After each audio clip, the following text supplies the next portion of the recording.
ऐसा जीवन है अपना। पूरी दुनिया की खबर है हमको।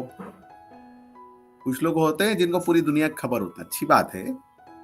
मैं ऐसा नहीं कह रहा हूं कि आपको खबर नहीं होना चाहिए पूरी दुनिया की खबर हो, पर खुद का भी तो पता होना चाहिए भैया। अपना क्या आता पता, अपनी क्या खबर, खुद की भी तो खबर होना चाहिए।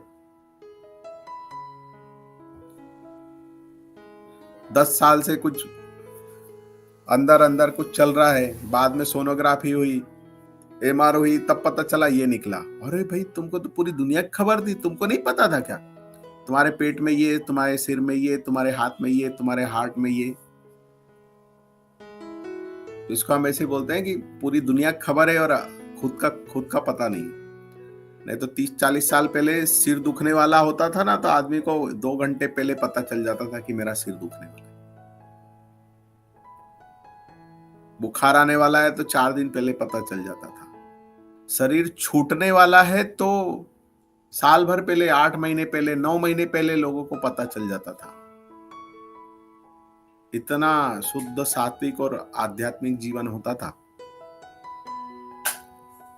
अब तो सब केमिकल खा खा के जो है, दूषित अन्न खा खा के जो है, शरीर पूरा दूषित हो गया है। इतना दूषित हो गया है कि कुछ भी बैलेंस नहीं है। न मस्तिष्क बैलेंस है, स्थिर है, न बुद्धि स्थिर है। बीपी कम ज्यादा है, शुगर लेवल कम ज्यादा है। ये सब क्या है? पूरा शरीर ही अनबैलेंस हो गया।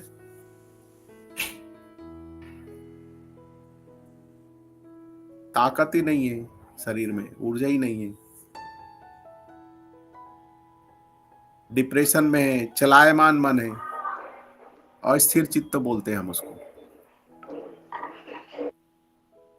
अगर आपको आध्यात्मिक रूप से उन्नति करना है और फिजिकली और मेंटली दोनों ही फिट होना जरूरी है।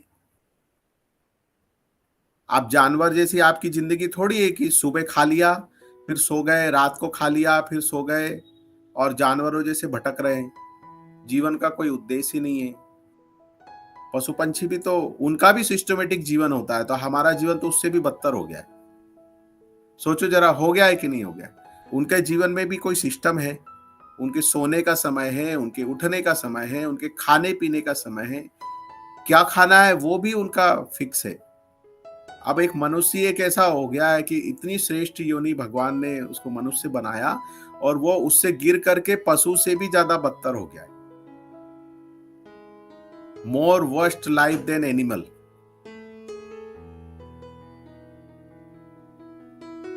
सबसे श्रेष्ठ जीवन मनुष्य जीवन माना जाता है और आदमी अपने कर्मों से कितनी गर्त में चला गया, कितनी उसकी दुर्गति हो गई। उसका कुछ भी स्थिर नहीं है। पशु पंछियों का जीवन भी एक प्रकृति के अनुकूल आप देखोगे उनका जीवन चल रहा है, तो हमारा तो कुछ भी जीवन में अनुकूल नहीं है। डिप्रेशन में जा रहे हैं, सोसाइडल टेंडेंसी हो गई है, एग्रेसिव टेंडेंसी, एग्रेसिव माइंड, खुद को ही नोच रहे हैं, नचोड़ रहे हैं, खुद को ही पीट रहे हैं, मार रहे हैं। नहीं खुद को कर रहे हैं तो दूसरे के साथ ऐसा व्यवहार कर रहे हैं। जो प्रेम करते हैं, जो चाहते हैं, उन्हीं के साथ चीटिंग कर रहे हैं। जो लोग आपके चारों तरफ हैं उन्हीं के साथ बदमाशी कर रहे हैं। खुद को ही छले जा रहे हैं। क्या कर रहे हैं नहीं पता है। रोज सोते हैं, रोज उठते हैं, सुबह से नया जीवन मिलता है, लेकिन इतनी ज्यादा जो है वासनाएं, इच्छाएं इतनी हावी हो चुकी हैं मस्तिष्क के ऊपर कि उसको, उसके कल्याण का सारे रास्ते उसने खुद ही बंद कर लिए। आलसीपना, लेजीनेस, जड़ता क्यों आ गई शरीर में?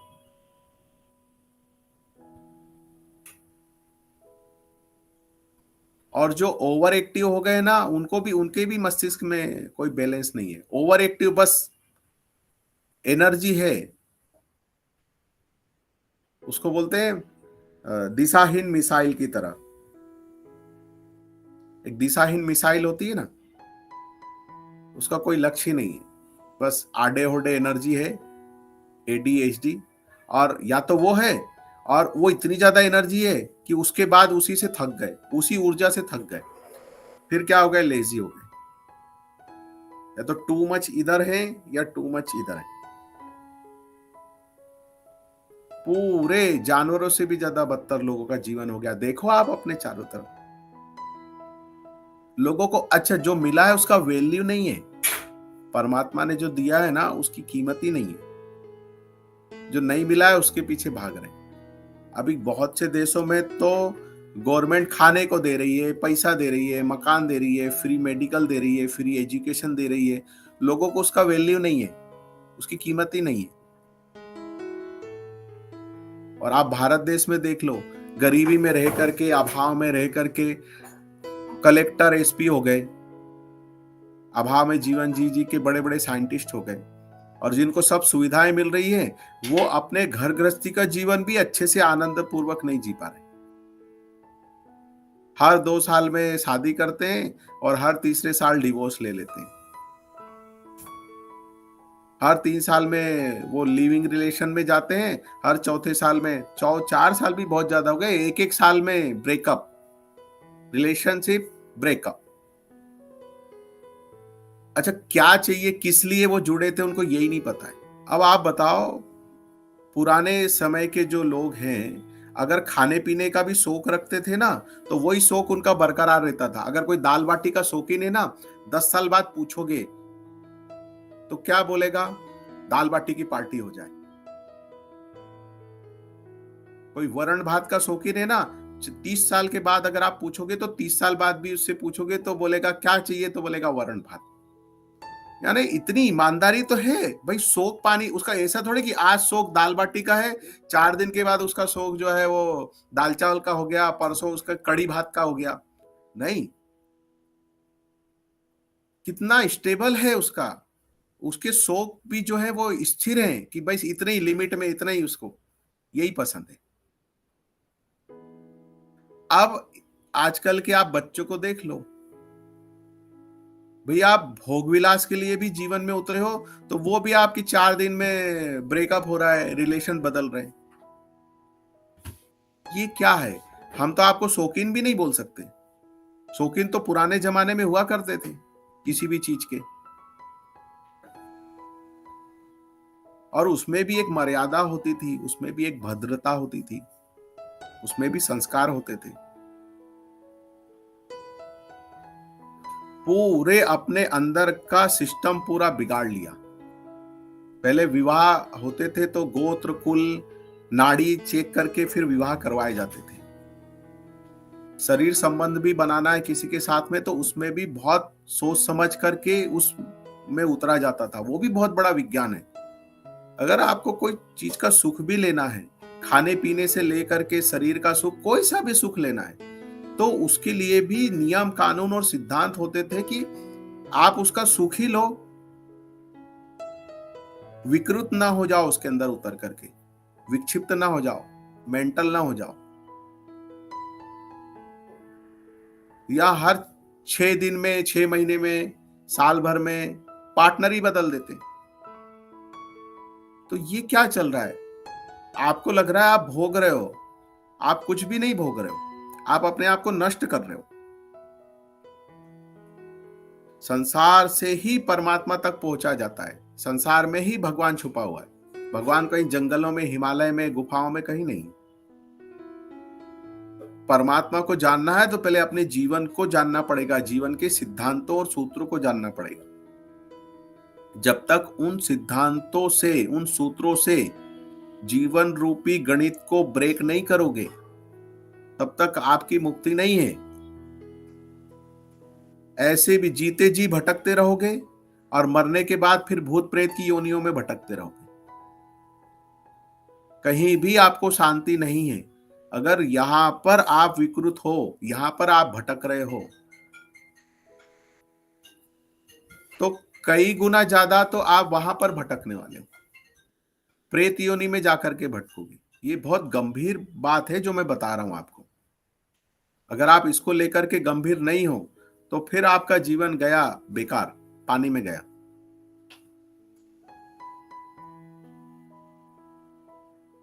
कभी इस बारे में सोचते हो हमारी कितनी उम्र गुजर गई और क्या हमने क्या अचीव किया? ना हमारा भाव स्थिर है, ना हमारा प्रेम स्थिर है, ना भक्ति में स्थिरता है, ना नाम जप में मन लगता है, ना ध्यान में मन लगता है, ना पढ़ाई में मन लगता है। अच्छा ठीक है भाई, आप पढ़ा ना पैसा कमाने ऐसा भी नहीं कि आपको जिन चीज की लालसा है उसमें भी आप आगे नंबर 1 में निकल गए हो। ना आप कोई बहुत पैसे वाले बन गए, ना आप शरीर से बहुत सुंदर हो गए। एक अलग ही मूडमती, एक अलग ही मूर्ता में हम जीवन जी रहे हैं। हम बहुत सुंदर भी नहीं है, बहुत धनवान भी नहीं है, बहुत पहलवान भी नहीं है, बहुत बुद्धिमान भी नहीं है। फिर किस चीज की हम अकड़ लेकर के घूमते हैं? बताओ, है अपने अंदर अकड़? थोड़ा सा किसी को बोल दे तो मुंह फूक जाता है, बुरा लग जाता है। किस चीज का बुरा लग जाता है भाई? आप में है क्या? ऐसी कौन सा गुण है, कौन सी ऐसी चीज है? ना तो आप भगवान के प्रिय बने, न किसी के प्रिय बने। अपने स्वार्थ के चलते, अपनी वासनाओं के चलते आपने सबसे दुश्मनी ली, सबसे बुराइयां ली, और सब यही चल रहे हैं, सबका यही चल रहा है। सब अपना अपना लगा करके, अपना तीर लगाने में, अपना निशाना लगाने में लगे हुए। निशाना किसी का नहीं लगा है। जीवन में चल क्या रहा है? एक बार बैठ करके, खुद से बैठ के चिंतन करना चाहिए। आपकी चालाकियां भी आपके काम नहीं आ रही हैं। हम इतने चालाक बन रहे हैं, होशियार बनने की कोशिश कर रहे हैं, तिकड़म लगा रहे हैं। तो हमारा वो तिकड़म, हमारी चालाकी, हमारी होशियारी, हमारा झूठ, हमारा छल, हमारा कपट, वो भी हमारे काम नहीं आ रहा है। चलो भाई ठीक है, उससे किसी का आप कल्याण नहीं कर पा रहे हो, किसी का कल्याण नहीं हो रहा है, पर आपका तो हो जाना चाहिए। आपके छल कपट, आपकी कनिंगता, आपकी चालाकी, धूर्तता से आपका ही कल्याण हो जाए। आपका भी कोई कल्याण नहीं हो रहा उसमें, बल्कि आप इस वजह से सत्य से और दूर हो गए, चूक गए आप, और पशु से भी बदतर जीवन हो गया आपका। अभी मैंने कहा ना, पशु पंछियों के जीवन के भी अपने एक सिद्धांत है, वो भी प्रकृति के अनुरूप जीवन जी रहे हैं। हम तो प्रकृति के अनुरूप भी जीवन नहीं जी रहे, और फुल ड्रामा, सुबह से शाम तक ड्रामा ही है पूरा, इसके अलावा कुछ भी नहीं है। सब खुद को समझ रहा है, फिर भी हम दूसरे का दिमाग खा रहे हैं, दूसरे को परेशान कर रहे हैं। Everything you know, what right and what wrong. हमारी कमियां कमजोरियां सब हमको पता है, सबको छुपा करके और सुपर बन रहे हैं। एंड बिग ईगो प्रॉब्लम, स्तब्बन क्यों है? सोचो जरा, क्या क्या मिल रहा है आपको? और सब आप अपना बिगाड़ लोगे, और फिर उसके बाद क्या होने वाला है? एक ना एक दिन शरीर छूट जाएगा, फिर किसी दूसरी योनि में जाओगे, वहां भी भटकोगे। अगर आपने ये चांस गवाया, ये जीवन अगर आपने गवाया, तो कोई गारंटी नहीं है कि आपको दूसरे जीवन में दूसरा चांस मिलेगा या नहीं मिलेगा। There no any second chance. इस जीवन में 1000 लाख चांस ले लो, पर ये जीवन खत्म होने के बाद दूसरा चांस नहीं मिलेगा आध्यात्म मार्ग में चलने का, भगवत प्राप्ति का। मैं बता रहा हूं, लिख लो आप। अगर ये जीवन आपने गवाया, अगर जिन पे भगवान की कृपा हुई है, इतना ज्ञान मिल रहा है, इतनी समझ अंदर से उत्पन्न हो रही है, उचित अनुचित की, क्या करना चाहिए क्या नहीं करना चाहिए, समझ होने के बाद भी आप उसको नजरअंदाज कर रहे हो और अपने आप को जानबूझ के नरक में झोंक रहे हो, तो जब नरक की अग्नि जलाएगी, जब नरक का कष्ट मिलेगा, तब कोई बचाने नहीं आएगा। ना वहां कोई पापा होता है, ना वहां कोई मम्मी होती है, ना वहां कोई गर्लफ्रेंड होती है, ना वहां कोई बॉयफ्रेंड होता है। कोई नहीं होता वहां। राष्ट्रपति भी नहीं होता कि तुम एप्लीकेशन लगा दोगे और वो तुम्हारी फांसी की सजा माफ कर देगा। जब नरक की अग्नि में जलाए जाओगे, और नरक की अग्नि क्या है? नरक की अग्नि कोई कहीं से पैदा की हुई चीज थोड़ी है। वो नरक की अग्नि तुम्हारे अपने कर्मों से ही निर्मित होगी, वो तुम्हारे अपने कर्मों से ही बनाई गई चीज है। तुम्हारे अपने कर्मों से बना हुआ वो प्रोडक्शन है। वो वही नरक की अग्नि तुमको जलाएगी और तुमको कोई उसमें से नहीं निकाल पाएगा। न तुम्हारे पापा, न तुम्हारी मम्मी, न तुम्हारे दादाजी, न पति, न पत्नी, न बच्चे, कोई नहीं। श्राद्ध तर्पण भी आपको शांति नहीं देगा, ये बात समझ लो। पर्पसफुली अगर आप चीजों को बिगाड़ते हो, पर्पसफुली मतलब जानबूझ करके, अगर आपको सब समझ रहा है, सब पता है, फिर भी आपकी मक्कारी, आपका लेजीनेस, आपकी बदमाशी, आपका छल कपट आपके ऊपर हावी है, तो समझो फिर आपको नरक की अग्नि में जलना पक्का है।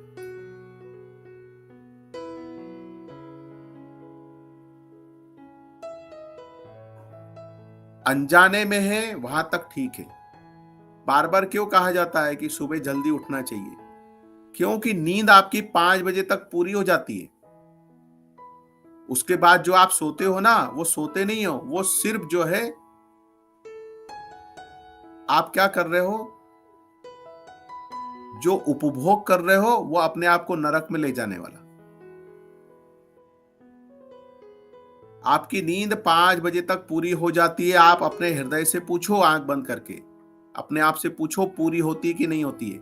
शरीर की नींद पूरी हो जाती है 5 बजे तक। उसके बाद जो नींद होती है वो शरीर की नहीं होती है, वो अंदर के मक्कार जो व्यक्ति की होती है।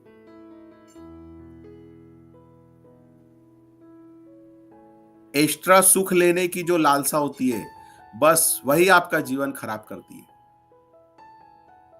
एक चॉकलेट खाना, एक आइसक्रीम खाना, इसको बोलते हैं सुख। और एक के बाद 10-20 आइसक्रीम खाना, 10-20 चॉकलेट खाना, ये क्या है? लोभ।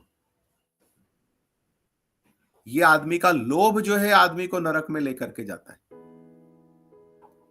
आदमी का लोभ आदमी को हॉस्पिटल में लेकर के जाता है। एक रोटी, दो रोटी खाना और थोड़ा दाल चावल खाना, ये है शरीर की जरूरत। और उसके ऊपर ज्यादा ठूस लेना, एक गुलाब जामुन खाना ठीक है, पर 10 गुलाब जामुन खाना, यह है वासना, लोभ। अगर इसमें फंसे हो, इससे स्पष्ट तो और कोई भाषा नहीं हो सकती। मैं तो कोई संस्कृत में नहीं बोल रहा हूं। जरूरत के मुताबिक जितना आप जीते हो वो है बैलेंस। इसके ऊपर जो भी आप करते हो वो है लोभ, आपकी वासनाएं। और उस लोभ और वासना को पूरा करने के लिए आप जो कुछ भी करते हो वो सब आता है, वो उसको सबको गिना जाता है पाप में। छल कपट झूठ, फिर एक के बाद एक सब चीजें, आपको पता ही नहीं चलता आप क्या क्या करने लग जाते। चालाकियां, घुमाना, उल्लू बनाना, मूर्ख बनाना। और जब तक इन चीजों को नहीं जानोगे, फिर आप पेंट शर्ट में रहो, चाहे आप साधु बन जाओ, सन्यास ले लो, वो आपका कहीं पीछा नहीं छोड़ने वाला है। फिर ऐसे आप साधु बन जाओगे तो साधु बनने के बाद भी आप क्या करोगे? दूसरों को ठगोगे। समाज में साधु संतों की स्थिति क्यों गिर गई? गलत तरह से जो घुस गए उसमें, कोई गुरु परंपरा नहीं है उनकी, मन से ही कुछ भी धारण कर लिया, कोई ऊपर से निर्देश नहीं है, तो स्थिति बड़ी विचित्र हो गई। तो इसलिए साधु संत की वेशभूषा धारण करने की बजाय जींस पैंट वाले संत बनो, जींस पैंट वाले महात्मा बनो। क्योंकि वस्त्र बदल लेने से कोई आध्यात्मिक पुरुष नहीं होता है, वस्त्रों को बदल लेने से कोई संत नहीं हो जाता है। आपको मूल उस सिद्धांतों पे, मूल तत्वों पर काम करना पड़ेगा, आपको उसको समझना पड़ेगा। आपको आपके अपने कर्म ही नरक को क्रिएट करते हैं। भगवान ने नरक और स्वर्ग नहीं बनाया, नरक और स्वर्ग हम नहीं बनाया, हम अपने कर्मों से ही उसका निर्माण करते हैं जीवन में। तो ये बढ़ता है, ऐसा नहीं है कि आपको आपको लगता है नहीं नहीं सब मेरे कंट्रोल में है, पर आप जाने अनजाने में ये चीजें बढ़ती है और आपको पता ही नहीं चलता, और एक दिन आप उसके गिरफ्त में चले जाते हो, उसमें फंस जाते हो। एक दिन आलसी मक्कारी करोगे, वो एक दिन आलसी मक्कारी आपकी आप पे ही भारी पड़ेगी, और वो कब आप उसके अंडर हो जाओगे और पूरा जीवन आपका खराब हो जाएगा। आज आलसी मक्कारी की आपने,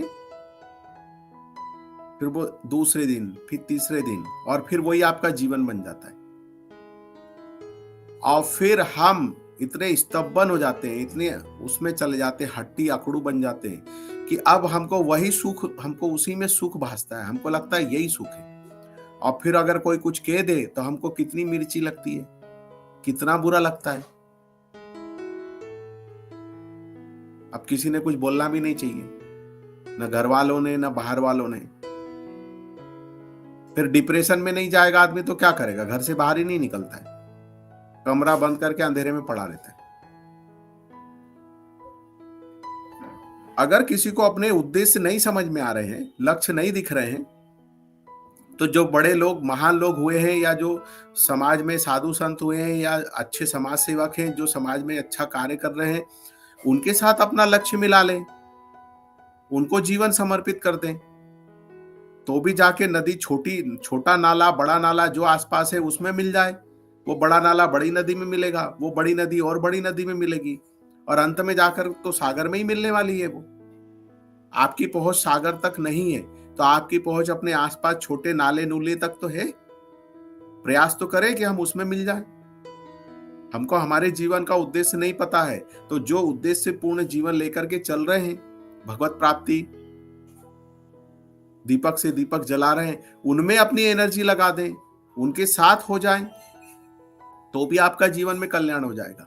अगर आपको अपना लक्ष्य और उद्देश्य नहीं पता है, मूर्खों जैसे जीवन जी रहे हैं, भटक रहे, खा रहे, पी रहे और सो रहे, और भी इससे बदतर, जानवर से भी ज्यादा वर्स्ट लाइफ हो रही है, तो फिर जिनके बड़े उद्देश्य हैं उनके साथ अपना उद्देश्य मिला दें, उनके उद्देश्य को अपना उद्देश्य मान लें, उनके स्वप्न को अपना स्वप्न मान लें और साकार करने में लग जाए, तो एक दिन तो सभी मुक्त हो जाएंगे। फिर जो भी जुड़ेंगे तो बड़े उद्देश्य में अपना सपोर्ट करें, उनका कहना माने, उनकी बातें माने। नहीं तुम्हारा खुद का दिमाग चल रहा है, नहीं तुमको तुम्हारा उद्देश्य समझ में आ रहा है, तुमको तुम्हारा लक्ष्य नहीं मिल रहा है, तो किसी और के लक्ष्य को अपना लक्ष्य बना लो, उसके साथ एक हो जाओ, तो भी मुक्त हो जाओगे। और इससे ज्यादा स्पष्ट और क्या बताऊं मैं आपको।